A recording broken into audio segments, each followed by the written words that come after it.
โดนกลั่นแกล้งในที่ทำงานทำอย่างไรครับมึงก็อ่อนแอเหลือเกินโอ้ยโดนกลั่นแกล้งไม่ได้เลยฉันเป็นนางเอกนะฉันเป็นทัดดาวบุษยา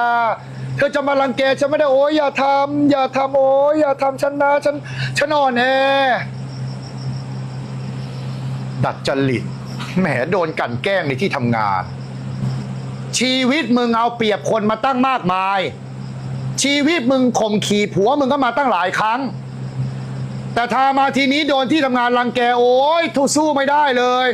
หาสมองในการไปแก้ไขปัญหาไม่ได้จะเป็นจะตายชักดิ้นชักงอเลยปวกเปียกเป็นคุณหนูทัดดาวสุษยาขึ้นมาเลยเจ้าฮะโอ้ย